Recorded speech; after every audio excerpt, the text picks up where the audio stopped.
ఈ రాయనతుల గ్రామం పోనకల్ మండలం ఖమ్మం జిల్లా. నా పేరు ఎరగాని నాగరాజు. నేను 12 ఎకరాల మొక్కజొన్న వేసినండి. ఈ అకాల వర్షం వల్ల మొత్తం చేనంతా పడిపోయి మొత్తం ఆగమైపోయి కింద పడదండి. ప్రభుత్వం దయచేసి దీన్ని గుర్తించి మాకు ఎంతో కొంత నష్టపరిహారంగా మేము కోరుకుంటున్నామండి. మొత్తం పాలొబ్బలండి. ఇప్పటికి 85 రోజులు 90 రోజులు అయినాయండి.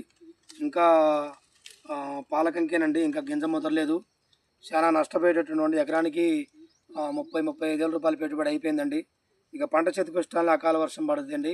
దయచేసి స్థానిక ఎమ్మెల్యే గారు మల్లు భట్టి విక్రమార్క గారు, డిప్యూటీ సీఎం గారు, అయ్యా దయచేసి ఈ మధ్య నియోజకవర్గంలో బోనకల్ మండలం రాయనత గ్రామంలో మొత్తం చేలన్నీ ఇదే పరిస్థితి అండి. ప్రతి ఒక్క రైతు పరిస్థితి కూడా ఇంతే ఉందండి. కొంచెం దయచేసి 3 మంత్రులు ఉన్నారండి మన జిల్లాలో.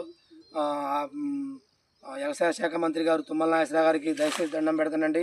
ఇదంతా ఆగమాగం అయిపోయిందండి. నా పైరు మొత్తం నష్టాన్ని ఎంతో కొంత మీరు ప్రభుత్వం నుంచి మాకు నష్టపరిహారం కోరుకుంటున్నామండి.